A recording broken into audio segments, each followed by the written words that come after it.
오늘 본문을 가지고 용서받은 용서자, 용서받은 용서자라는 제목으로 하나님 말씀 전하겠습니다. 한번 따라 하시겠습니다. 용서받은 용서자. 아멘. 네, 저희는 계속 성막을 짓고 있습니다. 성막을 짓고 있습니다. 오늘 처음으로 그 성막 바깥에 있는 그 기물을 하나 저희가 짓게 되는데, 그것을 알려주시는데 바로 번제단입니다.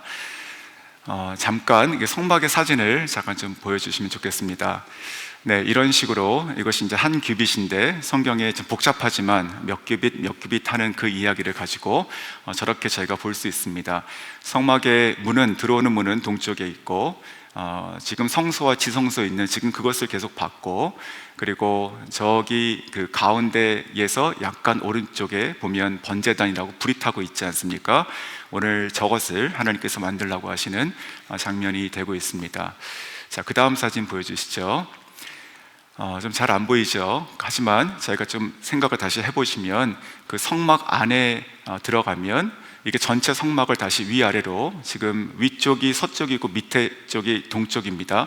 네, 그런 식으로 위아래로 다시 돌려서 본 것인데, 맨 밑에 있는 그 문으로 들어가면 그 번제단이 보이고, 그 위에 물두멍이라고 해서 손을 씻는 곳이 있고, 그리고 그 위에 조그만 직사각형 모양의 저 장소가 바로 성막입니다. 다음 넘겨주시죠. 자세히 보시면 그 성막에 들어가는 그 입구에 5개의 기둥과 휘장이 어저께 본문에서 나왔고, 들어가서 보면, 그러면 제가 들어가면서 왼편에 있는 것이 이제 방향으로는 남쪽인데, 그쪽에 그 등대단이 있습니다. 그래서 그 오른쪽에 있는 맨 위에 있는 그림, 그 7개의 촛대가 있는 저것이 이제 금으로 만든 것이죠. 그것이 있고, 또 성막으로 들어가서 오른쪽으로 보이는 곳에 이제 진설병이라고 하는 떡을 6개씩 쌓아 올린 12지파를 상징하는 그 상이 있습니다. 저 그림에서는 맨 오른쪽 맨 위에 있는 그 상, 그 위에 올려져 있는 것이 지금 떡 그림입니다. 그리고 아직 안 나왔지만 그 성소와 지성소 사이에 4개의 기둥으로 휘장이 있죠. 그 들어가기 바로 앞에 지금 저 그림으로 보면 오른쪽 맨 밑에 있는 그 정사각형인데 위로 빼쪽한 것이 있죠. 저것이 분향단이라고 하는 것이 나중에 이제 나오게 됩니다. 그래서 그 4개의 기둥, 지금 기둥이 보면 밑으로 들어갈 때, 성막 들어갈 때는 5개 기둥이 있고, 지성소로 들어갈 때는 4개 기둥이 있습니다. 그 4개 기둥 밑에는 은받침이 들어가고, 성막으로 들어가는 그 바깥에서 보이는 기둥 밑에는 놋받침이 들어간다. 어저께 그렇게 말씀 나눴죠. 그래서 그 지성소로 들어가면 거기에 한 가지 예물, 그 기명이 있는데, 그것이 바로 언약궤가 되는 것이죠. 저 그림, 오른쪽 그림에서는 가운데에 있는 그 언약궤입니다. 거기에 위에 보면 그 천사, 그룹 천사 둘이 이렇게 날개로 덮어 있는 모양, 저 부분을 저희가 그 뚜껑 덮개, 그래서 속죄소 혹은 은혜를 베풀었다, 베푸는 장소, 그래서 시은좌라고 한다고 말씀 나눴었습니다. 자, 그 다음 보여주시죠.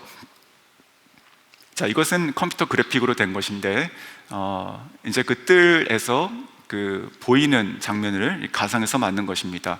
자, 들어가는 입구는, 저 입구에 대한 것은 저희가 월요일 본문에 나오니까 그때 또 보시면 될 것 같고, 저렇게 사람들이 와가지고 이제 성막으로 들어가기 직전의 모습이고, 저 성막으로 들어가면 무엇이 보일까라고 기대하는 것이 성막이 보이죠. 성막 뜰을 들어가면 성막이 보이죠. 근데 그렇지 않고 가장 먼저 보이는 것이 무엇이냐? 자, 그 다음 보여주시죠. 네, 저기 문이 반쯤 열려 있는데, 반쯤 열려 있으면 저기 보이는 네모나게 되어 있는 놋으로 된 게 있죠. 저것이 바로 오늘 본문에 나오는 그 번제단입니다. 즉, 이 시야를 좀 보여드리고 싶었는데, 사람이, 그러니까 저와 여러분이, 예배자들이 이제 그 이스라엘 백성들이 성막으로 찾아오면, 그러면 문을 열고 들어갈 수 있지 않습니까? 들어가면 성막, 하나님이 거하시는 성막이 딱 보여야 되는데, 그 성막과 나 사이에 그 중간에 딱 놓이고 내 눈앞에 바로 보이는 것이 무엇이냐? 바로 번제단이 놓여지고 있다. 자, 요 위치를 저희가 보고, 그 다음 보여주시면, 네, 그래서 번제단은 오늘 본문에 나와 있는 것들을 가상해서 이런 식으로 생기게 되는 것입니다. 정사각형이고, 그리고 그 안에는 이제 그물이 있어가지고 저희가 그 재물들을 놓고 밑에서 불을 때울 수 있게 그런 식으로 보입니다. 그리고 이제 봉이 있죠. 이 봉들은 여러 가지의 다 봉이 있죠. 다 제사장들이 이렇게 메고 가는 것입니다. 네, 감사합니다. 네, 번제단. 자, 이러한 지금까지의 내용들을 보면 저희가 이 성막이 지어지는 이 순서에 대한 것도 저희가 조금 주의를 해야겠다 생각을 했었는데, 그때 언약궤가 먼저 지어지죠. 저희들의 인생의 시작은 하나님의 말씀 언약궤다, 이제 그런 말씀을 나눴고, 그 언약궤가 우리의 죄가 사해지는 것이고 하나님 만나는 곳이다. 그리고 그 다음 나왔던 순서가 등대단하고 진설병상, 즉 예수 그리스도가 우리의 빛이시고 우리의 생명의 떡이시다 라고 하는 그 내용이 있었고, 그리고 또 이제 그 휘장, 덮는 휘장은 4겹으로 있었습니다. 수요일 본문에 나왔었죠. 우리 배찬식 목사님께서 보여주셨던 그거. 자, 그래서 그 4겹으로 덮은 그 천장 같은 것이죠. 그런데 그 성경에 보면 그 성막에 비가 샌 적이 없습니다. 비가 새가지고 그 밑이 엉망이 된 적이 없습니다. 하나님께서 우리를 덮으시고 정말 은혜 위에 은혜로, 감사 위에 감사로 덮고 더하시면, 쌓으시면 저희 인생에는 물방울이 하나도 안 샌다, 이제 그런 말씀도 나눴었고, 자, 그리고 나서 그 휘장 입구에 5개의 그 널판들이, 그러니까 휘장 전체의 은받침 위에 널판들이 쫙 연결되는, 그 성도가 구원받은 성도들이 연결돼서 교회를 세우는 것 같은 그런 형상이다. 그것이 목요일날 메시지였고, 또 어제는 무엇이었습니까? 어제는 그 휘장에 대한 얘기가 있었죠. 자, 오늘 그 휘장, 이 성막 휘장 바깥에 놓이는 그 기구 중에서 번제단을 얘기하는 것입니다. 자, 이러한 그 성막의 이 순서를 보면 정말로 하나님께서 우리들의 인생을 정말 안에서부터 바깥으로 이렇게 만들어 가십니다. 특별히 이곳에 청년이 계시다면 내 이력서에 또 쓰고 또 써야 되는 여러 가지 한 줄 한 줄을 위해서 우리가 참 열심히 살지 않습니까? 하지만 여러분의 인생이 안에서부터 만들어지지 않으면 언젠가는 다 허물어질 것입니다. 꼭 유념하시기 바라고, 또 이 성막이라는 것은 저희가 나중에 또 보겠지만 굉장히 작은 집입니다. 굉장히 작은 집. 근데 굉장히 작은 집이고 천막이고 뭐 그렇게 어려운 게 있겠습니까? 하지만 이스라엘 백성은 결국 이 성막을 6개월 걸쳐서 만들게 됩니다. 정말로 하나님께서 그냥 딱 만드시면 되는 것인데 그렇지 않고 그들의 손에 하나씩 하나씩 자원하고 기뻐하는 마음을 가지고 모아서 녹여서 주조하고 하나씩 깎고 하면서 연결하여 붙이고 하나씩 하나씩 만들게 하셨습니다. 저는 그것을 보면서도 그런 생각이 듭니다. 하나님께서 우리들의 삶이 더딘 것처럼 보이지만, 그리고 똑같은 것처럼 보이지만 하나님께서는 참으로 정교하게, 그리고 하나님의 손길로 아름답게 세워가신다, 그런 생각이 듭니다. 자, 이 성막이 지어지는 이 순서와 이 기간들을 통해서 저희가 새벽에 이 본문이 이러니까 이렇게 좀 잘 모르는 것들을 가는 것이 아니고, 정말 이 저희가 2024년을 마무리하는 이때에 이 성막의 메시지가 저희한테 오는 것이 저는 굉장히 축복이라고 생각이 들고, 개인적으로도 그런 마음으로 묵상하고 계속 저는 말씀 가운데 이렇게 좀 들어가고 싶은 마음이 들어가고 있습니다. 자, 오늘 이 번제단에 대한 얘기를 하는데, 아까 그림에서 보셨듯이 이 번제단이 처음 들어가서 보이는, 첫 번째 보이는 것이다. 이 백성이 성막이라는, 즉 하나님의 공간, 이 교회라는 곳에 들어왔을 때 처음 보이고 마주해야 되는 것이 번제단이다. 이것이 무슨 의미가 되는가? 오늘 본문을 가지고 2가지 짧게 살펴보겠습니다. 오늘 이 말씀을 통해서 저희가 깨닫기를 원하고, 또 오늘도 역시 동일하게 이 말씀 가운데 계신 예수 그리스도를 만나시기 원하고, 그 복음 가운데 저희 삶이 새롭게 될 수 있기를 주님의 이름으로 축원합니다. 첫 번째는 용서받은 죄인이다. 자, 용서받은 죄인이다. 한번 따라해 보십시오. 용서받은 죄인. 아멘. 자, 이것이 첫 번째 메시지입니다.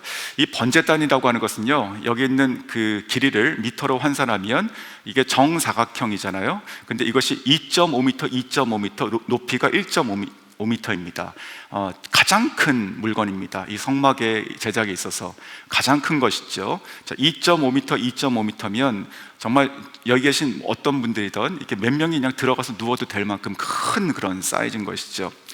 자, 이 번제라고 하는 것은 제사의 한 종류이죠. 저희가 레위기를 보면 1장부터 5장까지 5개의 제사가 이렇게 자세하게 설명이 되고 있습니다. 즉 우리가 소위 얘기하는 그 이스라엘의 5대 제사라고 하는 것 중에 하나가, 특별히 레위기 1장에 가장 먼저 소개되는 것이 번제라고 하는 제사입니다. 자, 번이라고 하는 것이 태운다 그런 뜻이죠. 이 번제라고 하는 것은 이 제사의 여러 그 종류 중에 제사 드리는 방법을 나누는 것 중에 화제라는 것이 있습니다. 불로 드리는 제사다. 이것은 제사의 종류가 아니고 제사를 어떻게 드리느냐의 방법에 대한 문제죠. 자, 이 화제 형식을 취하는 것으로서 이 동물을 잡고 불에 태워서 그 연기를 올려드린다라고 하는 것이 이 번제입니다. 이 번제라고 하는 것은 지금은 이 번제단을 만들려고 하시는데 이제 이 광야에서부터 시작해가지고 정말로 교회가 서기 전까지 이 번제단에서는 계속 번제를 계속 드리게 됩니다. 이스라엘 백성들은. 이 번제라고 하는 것은 그 당시 구약으로 보면 상번제라고 하는 것이 있죠. 항상 드리는 번제다. 즉 아침과 저녁에 하루 2번씩 계속 드리는 일정한, 마치 우리가 계속 예배를 매일 드린다든지 이런 식으로 가는 상번제가 있고, 또 매월 초하루에 드리는 번제가 있고, 또 절기마다 또 드리는 번제가 있고, 뿐만이 아니고 백성이 어느 때든지 나와서 자기의 죄를 하나님께 다시 태워서 올려 드릴 때 그때 드리는 속죄제라든지 속건제라든지 이런 제사죠. 그런 것들을 할 때 이 번제단에서는 항상 매일매일 끊이지 않고 그 동물을 잡았고, 그 옆에서 잡았고, 또 각을 떴고, 또 피 비린내가 났고, 또 태웠고, 고기와 지방을 태우고, 그리고 연기가 항상 올라가고 하는 것입니다. 자, 그 모습을 상상해 보시면 그렇게 유쾌하지 않죠. 그렇죠? 저희들이 교회 오는데 어떤 그런 탄 냄새가 계속 나고 하는 것들을 좋아할 사람은 없습니다. 거룩하시고 영광스러우신 하나님의 그 임재가 가득한 어떤 그 성막 앞에서 어떻게 이렇게 항상 이렇게 동물이 죽는 소리가 나고, 그리고 또 고기가 타는, 또 피비린내가 나고 보이는 것도 그렇고 어떻게 항상 그러는가 저희가 생각할 수 있게 됩니다. 자, 이는 제가 잘 아시는 것처럼 이는 바로 거룩하신 하나님께 나아가기 위해서 우리의 죄가 동물에게 전가되고 대신 태워지는 것이죠. 자, 이것이 그 위치의 이 시야를 보셔야 되는 것입니다. 지금 시선이 내가 들어갔을 때 거룩하신 하나님 성막에 나아가기 위해서 반드시 뭐가 있다고요? 번제단. 그렇죠? 이게 지금 이 복음의 메시지의 순서가 되는 것이죠. 내가 이것을 스킵하고 옆으로 돌아서 못 간다는 것입니다. 성막의 구조가 보면. 그래서 이 매일매일 그렇게 피비린내 나고 또 태워지는 것들이 마치 우리가 매일의 삶도 그렇고 우리의 궁극적인 삶이 이 번제단에 태워지는 것이 없으면 결코 그 눈앞에 빤히 보이는 하나님의 계신 곳으로 들어갈 수 없는 구조다라고 하는 것이죠. 어제 새벽 예배도 그렇게 말씀해 주셨는데, 하나님께서 우리의 아버지시다, 또 예수님께서 우리의 친구시다, 이제 이런 것이 맞는 말이지만, 그렇다 해서 그것이 하나님의 거룩하심이 떨어져 가지고 우리와 같은 순이 된 것도 아니고, 또 우리가 하나님께 경외하는 마음이 낮아져 가지고도 용납되는 것도 아니다. 이제 그런 메시지도 어저께 해주셨어요. 그런 것처럼 우리는 결코 이 죄의 문제에 대해서 우리가 간과할 수가 없는 것이고, 하나님께 나아가는 죄인은 죄인인 것이지 우리가 하나님 앞에 그냥 설 수 있는 자는 이 세상에 한 명도 없다. 만약에 우리가 죄를 이렇게 간과하고 가볍게 여긴다면, 그러면 기독교는 한없이 가볍고 얇아지게 됩니다. 한없이. 자유라고 하는 게 모든 것을 무장해제시키는 것은 아닌 것입니다. 그렇지 않습니까? 그 자유 깊이 들어가면 내 자신을 포기하는 것이 나오는 것이 아닙니까? 삶을 더 하나님께 드릴 수밖에 없는 은혜 가운데 깊이 들어갈 때 마음껏 헤엄치지만 그 안에 빠질 수밖에 없는 것이 아니겠습니까? 이러한 가벼워지는 기독교들, 우리의 말과 행동들, 우리의 모습들이 십자가를 참으로 부끄럽게 만드는 것이 돼서는 절대로 안 될 것입니다. 히브리서 9장 22절에 이렇게 말씀하십니다. 피 흘림이 없은즉 사함이 없느니라. 하나님의 법칙이에요. 이 번제단이 없으면 성막으로 못 들어가게 하시겠다는 것이죠. 자, 여러분, 누구도 피 흘림이 없으면 그 죄의 사함은 없다. 이것이 하나님께서 말씀하신 법입니다. 이것을 거스르거나 이것을 넘어갈 수 있는 자는 아무도 없다. 이것이 있다면 그리스도가 와서 십자가 못 박히신 것이 어리석고 이것이 굉장히 불필요한 것이다, 지나친 것이다, 이렇게 될 수밖에 없기 때문에 그렇습니다. 그러므로 이 번제단에 오늘 나누는 첫 번째 메시지가, 복음의 메시지가 여기에 있습니다. 성막, 곧 하나님 혹은 영원한 처소된 천국, 다 좋아요. 자, 하나님과 우리 사이에는 반드시 번제단이 있고 반드시 이 문제를 태워서 올려드려야 된다. 이것을 하신 분이 누구시냐? 바로 예수 그리스도이십니다. 아멘. 자, 히브리서 9장 12절 말씀에 염소와 송아지의 피로 하지 아니하고 오직 자기의 피, 즉 그리스도 자기의 피로 영원한 속죄를 이루사 단번에 성소로 들어가셨느니라. 아멘.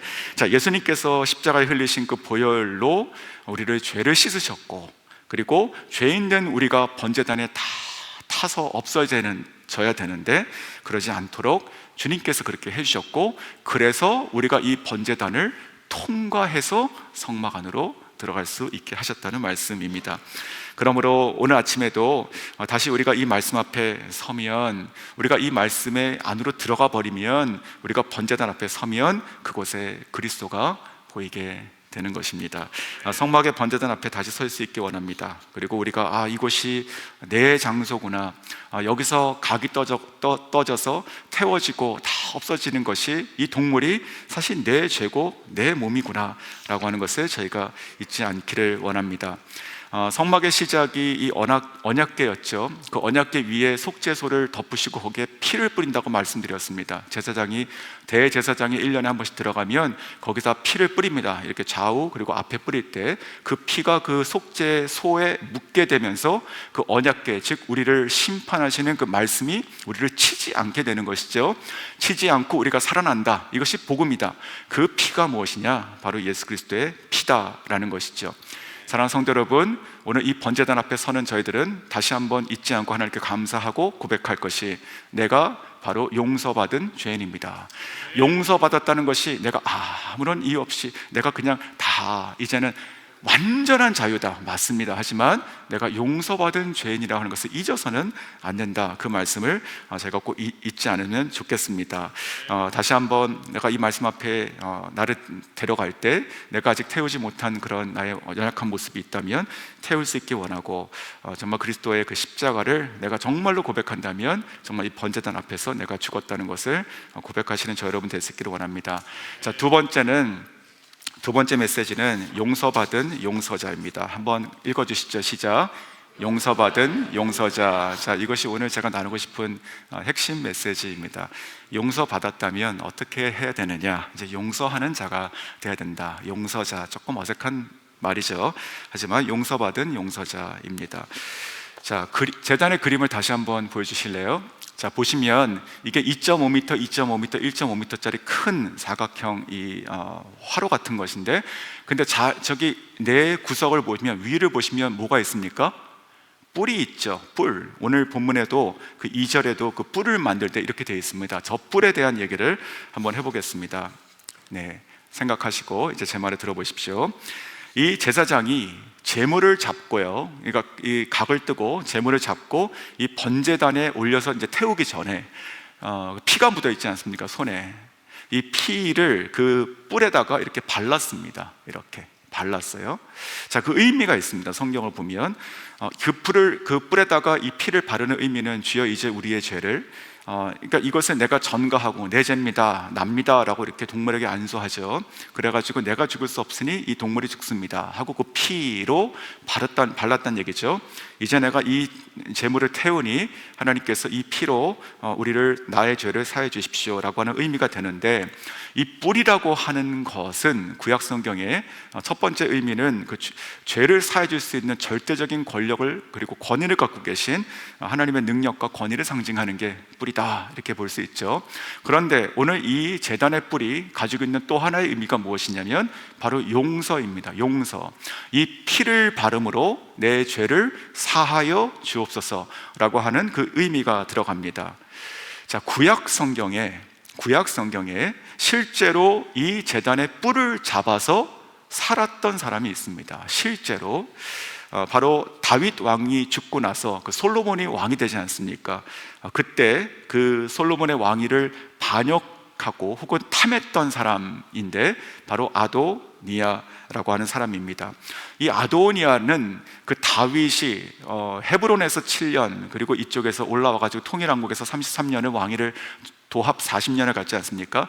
처음에 이 헤브론에서 왕이 되었을 때 그때 난 아들 중에 하나입니다. 초창기 아들이죠. 그래가지고 서열로 보면 네 번째 아들입니다. 자, 그런데 통일왕국이 되고 40년의 기간을 통해 가지고 아들이 더 많이 있었지만, 그러나 이런저런 일을 통해서 암논이 죽게 되죠. 그리고 또 길르압도 죽게 되죠. 또 셋째였던 압살롬도 결국 죽게 되죠. 그러니까 네 번째였던 누가, 이 아도니아가 어떻게 의뢰 생각했겠습니까? 이제 왕위는 내 거다, 이렇게 생각한 것입니다. 자, 그렇게 생각한 것까지는 뭐 괜찮다고 생각이 듭니다. 하지만 성경을 보면 이 아도니아가 그래서 어떻게 했냐면, 그래서 자기가 병거와 기병을 모으고 호위병을 50명을 부르고 그리고 소하고 양을 잡고 송아지를 잡고 자기 동생들과 신하들을 불러서 소위 셀프 왕위 즉위식을 준비하게 됩니다. 자, 그 사건이 나타납니다.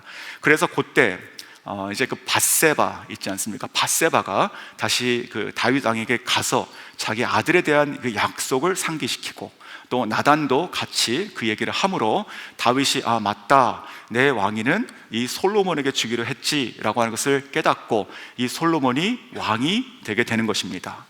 자, 이 솔로몬이 왕이 되고 나서 보니까 자연스럽게 이제 대립각이 생기는 것이죠. 이 아도니아는 이 솔로몬에게 있어서는 반역자가 된 것이에요. 자기가 다 사람 모아가지고 왕위식을 하려고 했으니까. 그리고 또한 솔로몬의 대적자고 제거의 대상입니다. 자, 그때 어떻게 했는가? 그때 이 아도니아가 어떻게 했는가가 이제 열왕기 상 1장에 나오게 되는 것입니다. 그때 이 아도니아는 그가 성막으로 달려가게 됩니다. 성막으로. 그리고 이 제단의 뿔을 잡고 용서해달라고 얘기하는 장면이 나오죠. 열왕기상 1장 50절에 아도니아가 솔로몬을 두려워하여 일어나 가서 제단 뿔을 잡으니, 이겁니다. 그 네 개에 있는 제단 뿔을 잡고, 자, 이렇게 상상하십시오. 자, 51절에 어떤 사람이 솔로몬에게 말하여 이르되, 이제 가서 리포트를 한 것이죠. 아도니아가 솔로몬 왕을 두려워하여 지금 제단 뿔을 잡고 말하기를, 솔로몬 왕이 오늘 칼로 자기 얘기하는 것이죠. 자기 종을 죽이지 않겠다고 내게 맹세하기를 원합니다, 이렇게 요청하는 것이에요. 이 뿔을 잡고 나 살려주십시오. 그랬을 때 53절에 솔로몬이 이르기를 내 집으로 가라, 살려주게 되는 것입니다. 그러니까 실제로 이 제단의 뿔을 잡았던 자가 실제로 용서를 받은 사건인 것이죠. 성도 여러분, 저희 모두가 다 용서받은 죄인인 걸 믿으십니까? 저희가 다 용서받은 죄인이에요. 그렇다면 저희는 용서받은 용서자가 되어야 될 것입니다. 이것이 복음의 메시지라고 생각이 듭니다. 우리 모두가 다 아도니아처럼 우리가 제단의 뿔을 잡고 복음을 잡고 예수님을 잡고 그 보혈을 부여잡고 우리가 다 살지 않았습니까? 그렇다면 이 복음을 정말로 우리가 고백하는 자라면, 그렇다면 우리가 살아가면서 우리에게 용서를 구하는 자, 힘이 없어가지고 제단불을 잡는 자, 간청하는 자가 있다면 저희는 당연히 그리스도의 이 용서를 받은 자로서 용서하는 자가 되어야 될 것입니다. 저는 용서 그러면 복음서에서 저 개인적으로 가장 강렬한 그 장면은, 저한테는 그 현장에서 간음해서 잡혀온 그 여인에 대한 그 장면이 저는 떠오릅니다. 어느 순간 나중에 이제 때가 돼가지고 천국 가면 그 여인을 만나보고 싶습니다. 그 여인의 얼굴이 얼마나 어떨까, 그런 생각이 드는데, 자, 그는 잘 아시는 것처럼 간음한 현장에서 잡혀온 현행범입니다. 그러니까 이게 소문이 아니고 그냥 그 현장에서 증인들이 다 같이 와가지고 예수님 앞에 데리고 왔습니다. 모세의 율법이라면, 하나님의 공의라면 어떻게 돼야 됩니까? 그를 돌을 던져서 죽여야 된다, 이제 그런 상황이 된 것이고, 예수님을 향한 어떤 그런 덫이 된 것이었죠. 자, 그때 예수님께서 그 둘러서 있는 모든 자들에게 하셨던 말씀이 무엇이냐면, 자, 그 둘러서 있는 자들이 지금 다 돌을 들고 있어요. 지금 준비된 상태예요. 주님, 자, 빨리 말씀하십시오. 돌로 쳐야 되지 않습니까? 이제 그러고 있습니다. 그때 요한복음 8장 7절에 이렇게 주님께서 말씀하십니다. 저 여러분에게 말씀하시죠. 너희 중에 죄 없는 자가 먼저 돌로 치라. 너희 중에 죄 없는 자가 먼저 돌로 치라. 다 저희들에게 말씀하시는 것이죠. 자, 그때 이 모든 자들이 그 말을 듣고 하나님의 은혜죠. 이것도 맞다라고 하는 생각을 깨닫게 됩니다. 하나님의 은혜입니다. 자, 맞다라고 생각을 하며 나도 죄인이지 라고 하며 하나씩 하나씩 양심의 가책을 느껴서, 그래서 성경에 나오는 것이 어른으로 시작하여 젊은이들까지 다 그 자리에 떠났다. 즉 그들이 있었던 그 자리에는 지금 사람은 안 남고 뭐만 남은 것입니까? 떨어진 돌들만 탁탁탁 남아있는 것이죠. 자, 그런 상태에서 여전히 지금 고개를 쳐들지 못하고 그냥 바닥에, 너무나 부끄럽지 않습니까? 옷 매음새도 그렇고 뭐 자기 자신의 죄가 확실한 것이니까 그렇게 발발 떨고 있는데 그냥 소리만 듣는 것입니다. 떠나가는 소리, 발걸음 소리, 돌이 떨어지는 소리만 듣고 있다가, 그렇지만 아직 그것을 상황을 전혀 아직 감지하고 못하고 있어요. 지금 이 상황이 어떤지. 그때 예수님과 이 여인만 둘이 그 현장에, 아무도 없고 돌만 있고 두 사람만 딱 남게 됩니다. 그때 요한복음 8장 10절에 예수님께서 이렇게 말씀하십니다. 여자여. 이 음성이 들리십니까? 이게 이 데리고 왔던 사람들의 음성은 뭐 이름을 불렀겠습니까? 이 여자야 뭐 이렇게 했겠죠. 그 똑같은 여자여라고 하는 부르는 것이 조금 전까지는 정죄하고 돌을 든 자, 날카로운 자, 자기를 찌르는 자, 죽이는 자의 음성이었죠. 하지만 예수님께서 여자여라고 하는 부르는 음성은 그런 음성이 아니고 그를 다시 회복하는 음성이 되는 것이죠. 자, 여자여, 너를 고발하던 이들이 어디 있느냐? 너를 정죄하던 자가 없느냐? 너를 고발하던 이들이, 자, 보라, 고개를 들고 보라, 그들이 지금 어디 있느냐?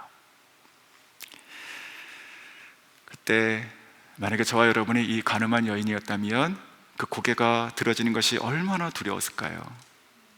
그렇죠? 얼마나 두려웠을까요?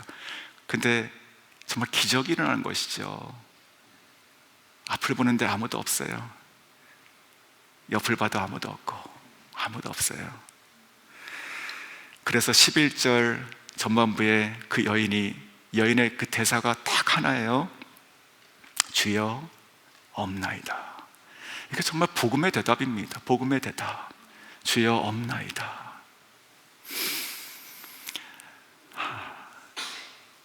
하지만 한 사람 있지 않았습니까? 한 사람. 누구예요? 예수님. 이 예수님도 유대인입니다. 예수님도 유대법을 따르면 예수님이 돌을 칠 수 있지요. 예수님의 가정이 뭐였습니까? 너희 중에 죄가 없는 자가 치라. 예수님은 죄가 없으신 분이시잖아요. 예수님께서 만약에 이 죄값을 그대로 치르신다면, 그 여인에게 치른다면 예수님의 행위는 공의의 행위가 되겠죠. 하지만 그때 예수님께서, 이게 마지막 남은 이 여인이 가지고 있었던 마지막 두려움이에요. 마지막 두려움. 아무도 없는데 어쨌든 한 사람이 지금 남아있어요. 그때 예수님께서, 저는 이렇게 연극을 만들면 이렇게 하고 싶습니다. 지금 여인이 이렇게 지금 밑에 바짝 엎드려 있지 않습니까? 아마 예수님께서 이 장면에서는 이게 몸을 낮추셨을 것 같아요. 몸을 낮추시고 그 여인의 그 눈 시선을 마주하시고 어쩌면 그 손을 그 여인의 어깨에 이렇게 얹으시고 이렇게 말씀하셨을 것입니다.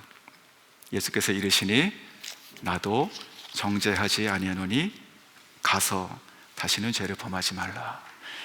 아멘. 자, 이것이 내가 오늘 한 번만 용서해 줄게. 너 다시 그러면 그때는 진짜 죽는다.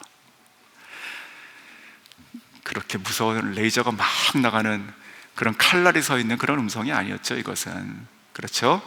예수님께서 그 여인을 나도 너를 정죄하지 아니하노니 가라, 내 따라 가라. 그리고 이제는 다시 죄를 범하지 않는 거룩한 삶을 살아가기를 원한다. 자, 그렇게 말씀하고 있으신 것이죠. 자, 저는 이 장면이 가장 제가 좋아하는 장면 중에 하나인데, 우리 주님 너무 좋으시죠. 정말 너무 좋으시죠. 자, 그러면 이제 오늘 나누고 있는 이 내용과 연결되는 한 가지 저희가 질문을 해보겠습니다. 한 가지 질문을. 자, 지금 이 장면에서 그렇다면 이 죄는 어떻게 된 겁니까? 이 여인의 죄는 이제 어떻게 된 것이에요? 이 죗값은 이 예수님께서 없던 것으로 쳐주신 것입니까? 예수님께서 너무 불쌍하고 딱하니까 이 여인 한 사람은 그냥 넘어가 주신 것일까요? 그렇지 않습니다. 공의로우신 하나님께서 만약에 누구 한 사람에게라도 그렇게 하셨다는 가정이 된다면, 그러면 예수 그리스도의 십자가 자체가 의미가 없어져 버리게 되지 않습니까? 예수님께서 누군가는 용서해 줄 수 있다면, 누군가는 주님 앞에 죄사함이 없이 사함받을 수 있는 사람이 있었다면, 그렇다면 예수님께서 왜 십자가에 돌아가시게 되는 것입니까? 불필요하게, 지나치게. 사랑하는 성도 여러분, 이 죄는요 없어진 것이 아닙니다. 이 죄값도 없어진 것이 아니었습니다. 이 죄값은 예수님께서 짊어지시고 가시게 된다는 뜻입니다. 그 여인이 마땅히 그 현장에서 즉결 심판을 받아도 할 말 없는 그 죄인의 죄값을 예수님께서 가져가시고, 그래서 이 여인을 보내게 되는 것이죠. 오늘 이 번제단의 이 의미가 그랑 똑같습니다. 내가 죽어야 되는데 내가 죽을 수 없으니 내가 이 동물에 안수하여 나 대신 죽게 만들지 않습니까?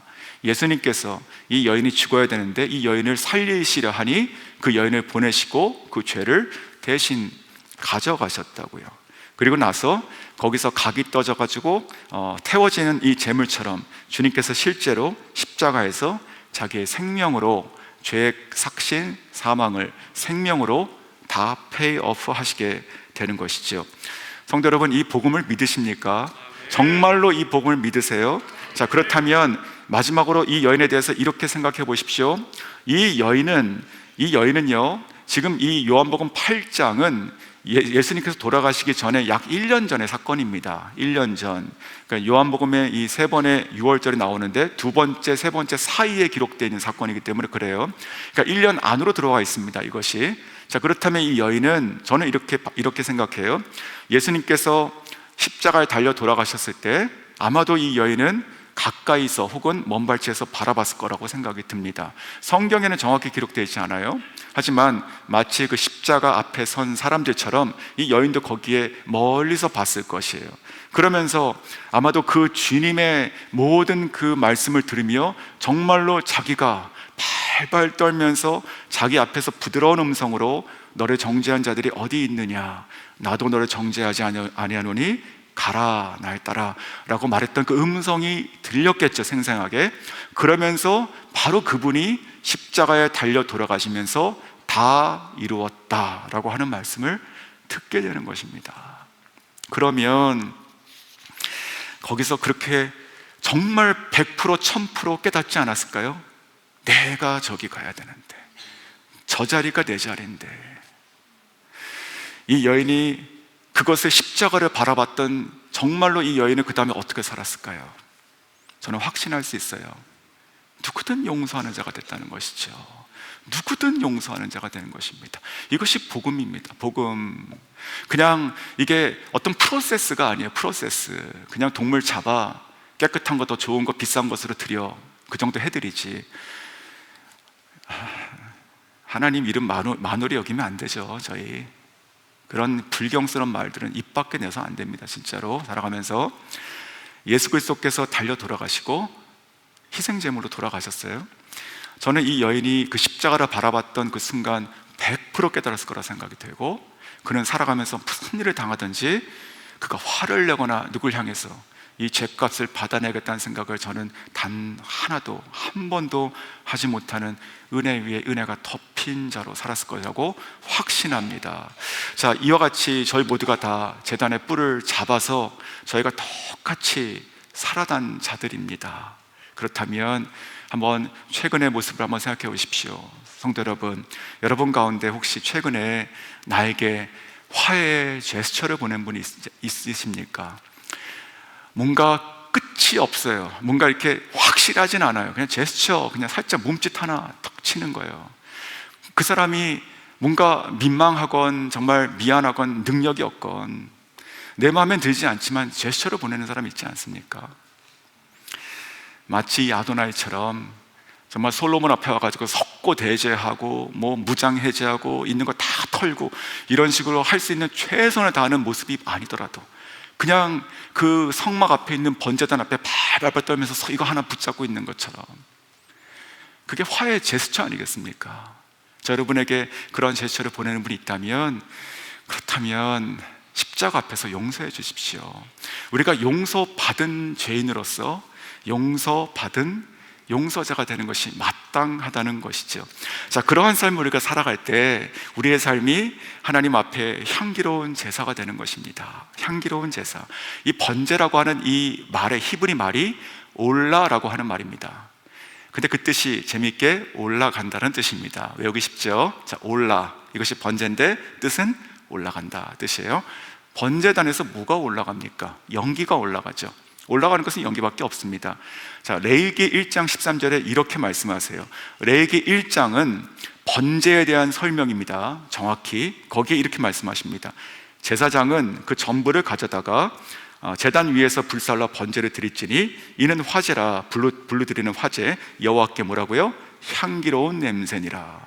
자, 올라가는 제사인데, 올라가는 것은 연기인데 그것이 향기롭다, 이렇게 얘기하고 있습니다. 성경에 처음에 우리의 이미지에서는 피비린내, 동물의 울음소리, 끔찍하죠. 그런데 향기롭대요. 무엇이 향기로운 것일까요? 우리의 죄가 사해지는 향기. 이것이 하나님 앞에는 향기로운 제사라는 것입니다. 말씀을 정리하겠습니다. 자, 여러분 모두가 이 번제단 앞에 오늘 다시 서시기를 원합니다. 성막과 나 사이에 번제단을 패싱할 수 있는 사람 아무도 없어요. 성막과 나 사이, 하나님과 나 사이에는 반드시 그리스도의 십자가를 우리가 통과하게 되는 것이죠. 거기서 내가 죽은 것이고 거기서 내가 다시 사는 것입니다. 그렇다면 용서받은 죄인으로서 하나님께 감사하고, 또 용서받은 죄인으로서 우리가 누군가를 용서하는 것이 마땅합니다. 오늘 아침에 기도하실 때 누군가가 생각이 나면 꼭 용서하셔야 됩니다. 하나님께서 말씀하시죠. 분을 내어도 그 해가 지지 않도록 분을 내지 말라고 하셨죠. 올해가 며칠 안 남았습니다. 한 6주, 5주, 6주 남았습니까? 금방 지나가죠. 저희가 새해, 밝고 명랑한 새해, 그거 안 옵니다. 안 와요. 우리가 해결하지 않으면 절대로 안 와요. 성막에 들어갈 수 없습니다. 오늘 아침에 내가 용서받았으니 내가 용서하기를 하나님 앞에 그리스도의 십자가 앞에서 은혜로 고백하시는, 그래서 오늘 이 자리 가운데 실제적인 내 안에 있는 관계가 회복되고, 그리고 연약함들이 회복되고, 또 내가 다시 세워지는 귀한 은혜가 여러분 가운데 있기를 주님의 이름으로 축원합니다.